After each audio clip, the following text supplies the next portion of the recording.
नमस्कार दोस्तों आज है 6 दिसंबर और आज के ही दिन यानी कि 6 दिसंबर 1956 को शोषित वंचितों के उद्धारक, नारी के मुक्तिदाता, संविधान निर्माता बाबा साहेब डॉक्टर अंबेडकर का निधन हुआ था, जिसे उनके अनुयायी परिनिर्वाण दिवस के रूप में याद करते हैं। डॉक्टर अंबेडकर के निधन की खबर सुनकर पार्लियामेंट की कार्रवाई स्थगित कर दी गई और शोक प्रस्ताव पारित कर उनको मौन श्रद्धांजलि दी गई।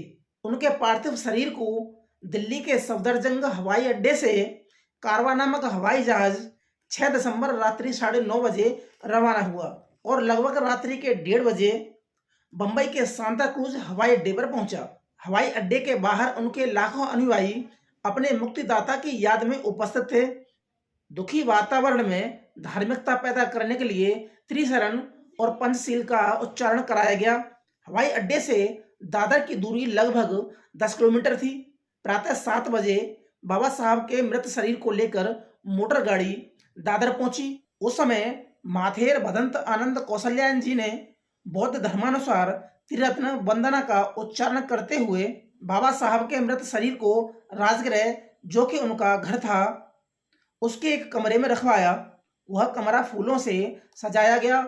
2:30 बजे दिन में राजगृह दादर से शव यात्रा का जुलूस निकाला गया। दादर से शिवाजी घाट, चौपाटी, शमशान घाट तक अपार भीड़ थी। बंबई वालों का कहना था कि ऐसी विशाल भीड़ किसी की शव यात्रा में आज तक हमने नहीं देखी।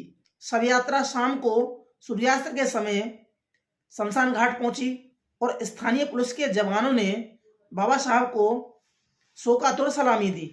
चंदन के लकड़ियों की चिता बनाई गई। उस पर बाबा साहब के पावन पार्थिव शरीर को अग्नि के सुपुर्द कर दिया गया। बाबा साहब के पुत्र भैया साहब अंबेडकर ने बाबा साहब को मुखाग्नि दी।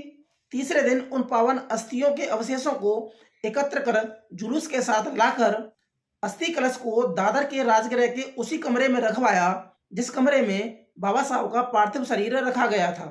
बता दें कि 16 दिसंबर 1956 को बाबा साहेब विशाल जनसमूह को बौद्ध दीक्षा दृढ़ कराने बंबई आ रहे थे, लेकिन 10 दिन पहले ही उनका मृत शरीर बंबई आ गया था। तो बाबा साहेब डॉक्टर अंबेडकर के परिनिर्वाण दिवस पर उनको श्रद्धांजलि देते हुए तो आज की वीडियो में सिर्फ इतना ही। मिलते हैं हम अगली वीडियो में, तब तक के लिए नमस्कार।